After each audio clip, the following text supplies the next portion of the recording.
Hello, thank you for coming to our talk. My name is Kevin Skrei. I'm the Director of Engineering at Arcos Golf. I started doing Android in 2010 and mostly have done work in the IoT space. I started at Arcos 7 years ago almost as the Android lead and then transitioned to now manage the mobile team. This is my colleague, Matt North. Hey guys, thanks for coming. My name's Matt, mobile developer, been working the mobile space for a little over 10 years. I'm a staff engineer at Arcos, mostly focused on kind of our cross-platform side of the ecosystem. And so the other name on here, Carl, he was supposed to be here with us due to a recent new addition to the family. He couldn't make it, but he was a big driver of a lot of the stuff we're going to talk about today. So I wanted to mention it before we got started. So awesome. I wanted to give a little bit of an overview of the talk and some takeaways that you can think about while you're listening. Hopefully you'll be able to answer some of these questions at the end, like what is event-driven architecture? At a high level, it's a pretty broad concept, but Matt's going to detail how we applied it to our domain of the game of golf. Some lessons learned from our experience, so you don't have to go through some of the heartache. Whether or not event-driven architecture is right for you and your app. And finally, if you need any golf swing tips, Matt will be here after. He can help you out with your game. He's gotten a lot better since he started at Arcos.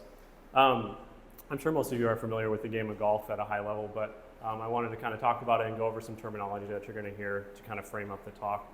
Golf is played, a round of golf is played on a golf course. You'll hear the word round a lot. That's kind of like our domain model. It usually consists of 9 or 18 holes. Each hole has a start and an end point. On the tee box you start, you repeatedly hit a shot, strike a club with a ball with a club until you get it in the hole, and the goal of golf is to do that in the fewest number of strokes. A little bit about Arcos. Arcos's purpose is to help you get better at golf, and we do that in a number of ways. The first thing we do is track your shots. What this allows us to do is tell you how far on average you hit all your clubs, which is probably the most important thing for amateurs and beginners to get better at the game, is to know how far you hit each of your clubs. We also give you advice on how to play while you're playing. So for example, we may say, instead of hitting your longest club on this hole, lay back a bit because there are some hazards up here like water or sand that make the next shot harder. And lastly, we give you statistics on how well you played after your round. We also give you some comparative benchmarks to better players than you and where you can improve in the different facets of the game. So for example, in this screenshot here, this user played a round. He was better at driving the golf ball than a player better than him, but he's slightly worse in all of those other facets. So now he knows that he can work on those parts of his game to improve, to get to that next level. How does Arcos work? It's kind of an interesting story. We're also a hardware company. We make sensors that you stick on the end of your clubs. These sensors contain a speaker and some firmware on it. And the firmware detects when a club was struck. And so a club strikes a ball, the sensor emits some high frequency sound. Our app is listening to that via the microphone, and we decode these audio signals coming over and put a shot on the map when that happens and repeat this over and over. And then eventually that data goes up to the cloud. So you might be thinking this is an interesting, complex system, and you're right. There's a lot of links in the chain in order for Arcos to work. We need the sensor to be alive.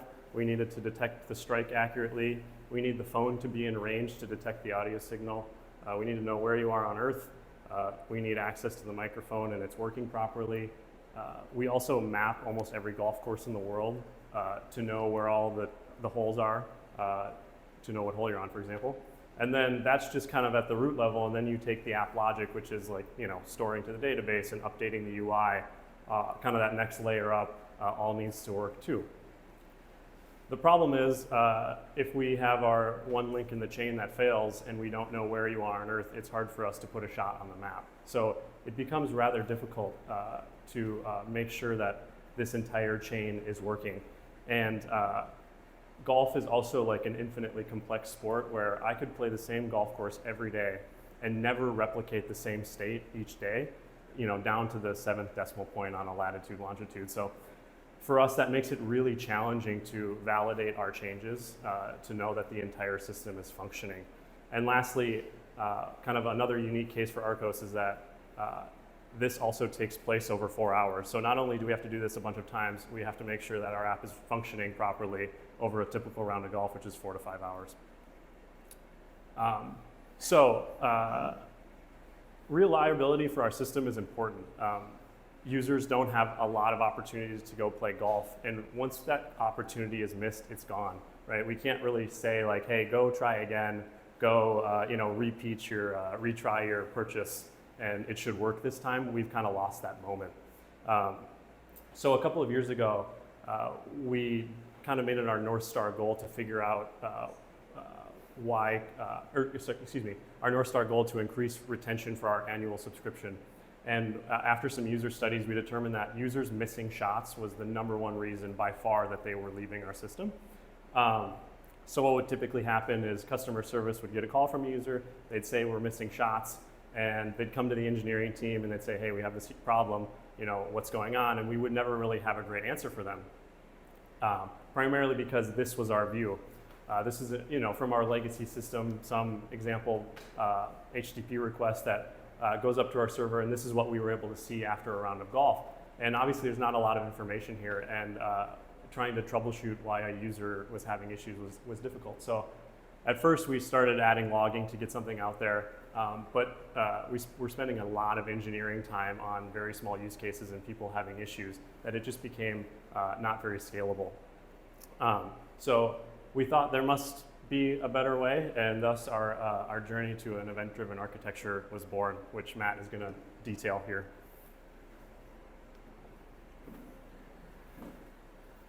So,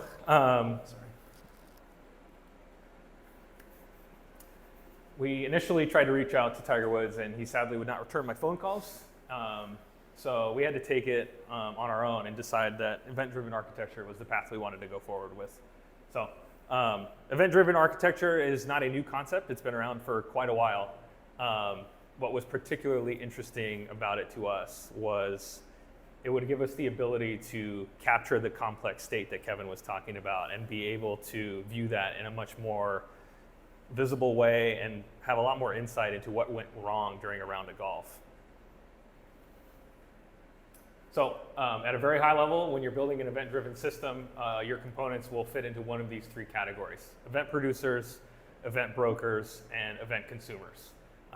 Event producers are responsible for generating all of the events that flow through your system. Your event brokers are responsible for delivering those events to various event consumers. So in our particular case, event consumers are responsible for generating a lot of the state that the app will rely on. So probably one of the most important components here is the actual events themselves. Building out these events is really going to be the model for how your application state can change throughout its duration throughout a session. And so for our particular case, we look at all of the different things that can happen during a round of golf. The user starts playing a certain hole, their location updates as the GPS changes. We get sensor information from each of the sensors in each of the clubs, and at different times a shot will get added to the round. So here's an example of one of the events that we built for when a shot gets added. It looks similar to the request that Kevin showed earlier for our legacy system. It has a lot of the same information. A couple of key distinctions here. Each event will often have a different structure for the body. Depending on what the event is, you'll need different information in there to actually represent what happened. And then there are a couple of common fields. So we have a timestamp. Event systems are kind of append-only transaction log type systems. You're only appending events to the end of the stream. And so it's important to have timestamps to be able to maintain that order and IDs to be able to save those to a database or something. And then the last thing here is the event type, which is very important. As your events flow through the system, your consumers might want to subscribe to only specific types of events, and being able to filter based on type is important for doing that. Cool. So let's talk about that first concept I talked about earlier, event producers. So shot detection is kind of the example that we've been leading with here. And the way that shot detection works is it takes kind of 2 different streams of data, information from the sensors when a shot is detected and location updates. In a traditional system, your shot detection component would be responsible for taking those inputs, creating a shot object, and then saving it to a local database or uploading it to a REST server. In an event-driven world, it would only be responsible for generating a shot added event with all of those details and then firing it to the event bus.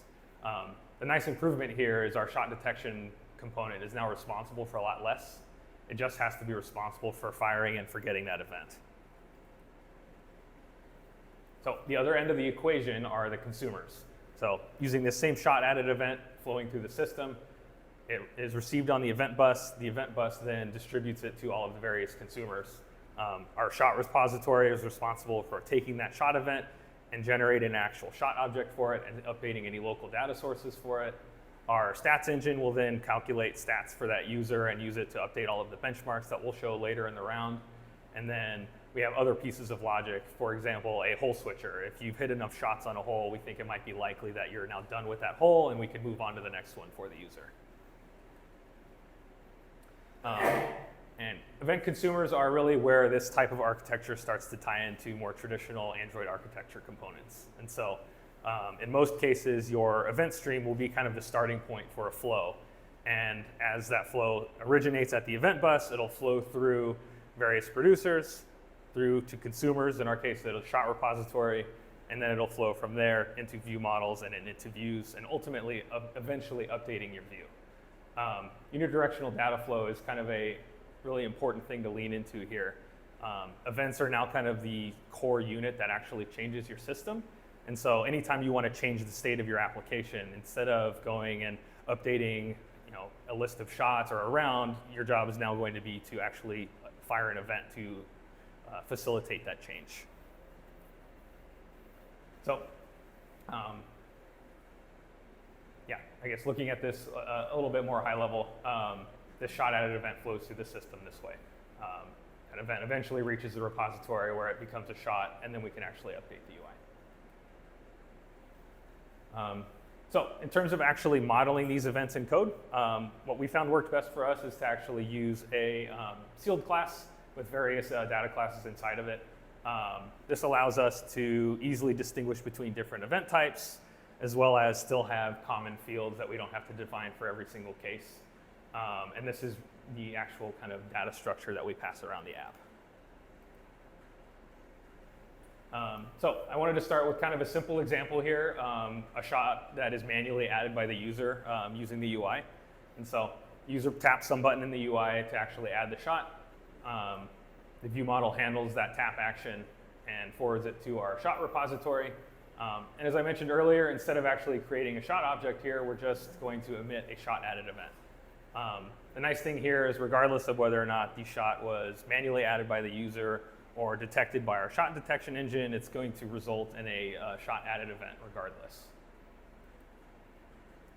The next step here is the same shot repository will then subscribe to the event bus and listen for these shot added events.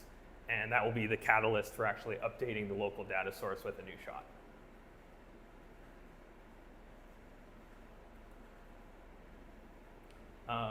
So using that shot repository example, some of you guys might have noticed that that component is kind of serving two roles. It's both subscribing to the event bus like a consumer would, and it's also producing a shot added event.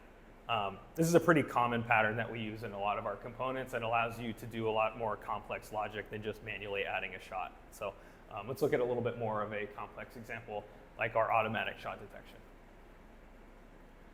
So first we need to add a couple more events to our definition here. As I mentioned earlier, we receive data from our various sensors in the golf clubs. So we have an event that represents that data, as well as an event anytime the user's location updates. And then finally, an event when the user completes a hole and moves on to a new one. So shot detector, similar to the repository, will first subscribe to the event bus and listen for various events. On each event, we will filter for the ones that are relevant to our particular use case. The simpler cases first. Anytime I get a location updated event, I'm going to update my local last known location. And anytime I receive sensor data, I'm going to analyze that and determine whether or not I think a shot was hit. given the right data inputs here, I will then emit a shot event and reset the sensor data buffer. And then lastly, when I complete a hole, I can do some cleanup work here and kind of reset my state so that I have a clean slate for the next hole.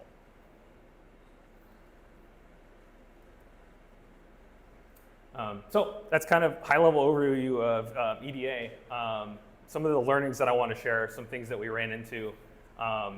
It was challenging sometimes to model kind of a traditional REST and object-based system and model that as events. And we spent a good amount of time iterating on this part to get it right. Because these events are kind of the really core unit of change in the app, the more time you can spend here on getting this right, it really pays dividends down the road. It's a lot easier to kind of change the way that consumers work or the way that the producers work, but it's harder once you have this kind of baked in, particularly if you're uploading them to a server, to kind of change those definitions later. And then the last thing that was kind of an interesting case for us that we ran into is this distinction of when to actually represent data in the event itself versus when to derive that information from the events that are around that particular event. So one example to kind of highlight this. So I hit a shot here. Wasn't a very good shot, sadly, despite what Kevin says about my golf game. I hit the shot. I was playing on hole 1, but I actually hit the shot so poorly that the location of the shot was on shot 2. It was really wayward. And so my initial gut reaction when we were modeling these events is like, okay, well, I should store the hole that the shot occurred on just in the event itself. And that ended up causing some downstream problems. And what ended up working a lot better is to actually just fire the shot at an event, and you can derive what hole the shot happened on based on the hole switch events. And so depending on your use case, it will obviously be different domains here, but I think keep your eye out for where you can avoid storing explicit data and where you can actually derive that data by looking at larger context. So let's check back in with our angry customer. He's still angry because I haven't really talked about how all of this architecture actually helps his problem. He's still missing shots, and so let's try and address that. Doing a little bit of quick review here. Our challenges with troubleshooting issues in production were our app state was very complicated, and it was very challenging to understand just by looking at logs what actually went wrong. Was it that the sensor detected event came in too late? We were having challenges with location updating. Just sifting through logs was very time consuming, and even if we then eventually knew what the problem was, it was challenging for us to then go and replicate that exact state when we're developing a fix for that problem. So event-driven architecture kind of comes to the rescue here. Now we're recording all of the events as they happen, and we're capturing them as the user plays. And so when a customer writes in with a new problem, we go and we can go and grab that event set and then go and replay the events through the system one at a time and actually see how the app changes state as each event flows through the system. And so looking at our missed shot example, it becomes very obvious when I'm replaying the events one by one that, oh, okay, everything else was working properly, but the hit packet from our sensor came in super late, and because of that, I wasn't able to properly say, I hit a shot at this location. And so from this point, we can then go and try to build over some failover logic, some fallback logic that kind of handles the case where the hit packet comes in a little bit delayed, and we can make our customer happy. Now, I don't know about you guys, but I much prefer writing tests versus trying to troubleshoot issues in production. It's very time consuming and takes a lot of time. The good news is that we can actually leverage kind of a similar technique for writing our tests. And so the simplest case is kind of our happy path. We take a kind of typical round of golf, we grab all of the events from it, and in our integration test, we run all of those events through the system, and then we have kind of a known round that we can compare to at the end there and validate that regardless of what logic that we've had changed, we still replicate that round state at the end. As you add new features like better failover logic, new shot detection techniques, you can just add to the set of events that you're running through as your integration tests, and you can validate that everything is still working. Prior to this, a lot of our more complicated changes, we would have to physically go play a round of golf and take 4 hours to validate a change, which, while golf is very fun, it's a very time-consuming way to develop new features. So this all sounds great, but here we are at point A, we've got our legacy system, and we need to figure out how to actually get to point B. It doesn't just happen overnight, and so we need to figure out a migration strategy. Like I think most places, we had a constraint that we couldn't just drop everything and rewrite the whole system. We had to keep delivering bug fixes, keep delivering features. And so it wasn't an option to just kind of simplify this by doing a full rewrite. Second, one of the unique cases about Arcos is that it has to be an offline first app. Users are physically playing around on a golf course, and a lot of golf courses have very spotty internet coverage, and so all this logic needs to really run on device. Given those constraints, we kind of came up with a three-phased approach where at the end of each phase, we would perform some validation to make sure that we got everything right before moving on and try to limit the amount of risk that we're exposing our customers to. So first phase is producing the events. And so at this phase, we painstakingly went through the entire app, figured out all of the different places where we would edit our app state. So whether that's adding a shot or location updating. A good technique that worked here was to attach kind of a networking proxy and just see all of the places that our app uploaded data to the server to kind of sync state. And that's kind of a good starting point. All of those different updates likely will need to result in an event.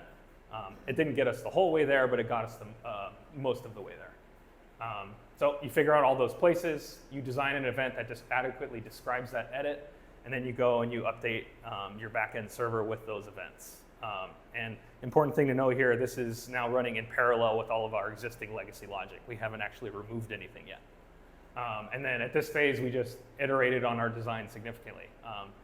I touched a little bit on some of the challenges we had with designing here, and we wanted to iterate at this phase and kind of take our time because when nothing is yet relying on these events, it's very easy to change the structures at this stage.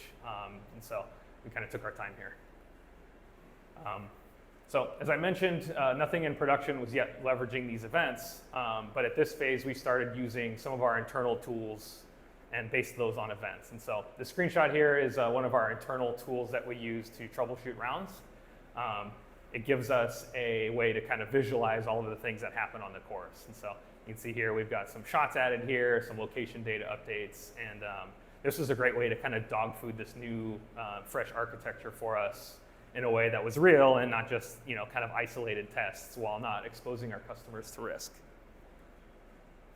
So once we were done with this and we're happy with the amount of validation we had done, we moved on to actually generating state based on those events, so deriving a round from the events. And this is where really Rust came into play. Like I said, this logic needs to all run on device, which means it needs to work on iOS, it needs to work on Android, it needs to work on our web, and it needs to work on our backend. And so we thought this was a great opportunity to do a little bit of code share via a shared library. And so Kevin will talk a little bit more in detail here, but we decided that using Rust and the Unify library was our path forward here so that we could reduce a little bit of work and not have to duplicate the same logic for every single client. So the role of the shared library here is to take each event, process that event, run logic on it, and then eventually derive an updated round based on that. In parallel to this, in production, we obviously had production rounds still running where clients were making REST requests to update our rounds table. And now we also have clients updating these events and uploading events to our backend server. And so using this Rust library, which is the exact logic that's going to run on the clients, we generated rounds from those events and then updated a shadow table that we were going to use basically for comparison. And so as we rolled out these changes, we would compare at scale rounds in the shadow table to rounds in the real production table and identified any discrepancies. And kind of similar theme here, we iterated here until we eliminated all the discrepancies. And then really the last phase here is to incrementally move all of the app logic over to the shared library. Unit testing here was key. Because we have event data in production at this point, we have a lot of event sets to pull from to build out our integration and our unit tests. So that was something we leveraged heavily. And then for the actual rollout phases, we used feature flags a lot. And so it's a quick visualization of this here. So the native app is on the left, and we have our Rust library on the right.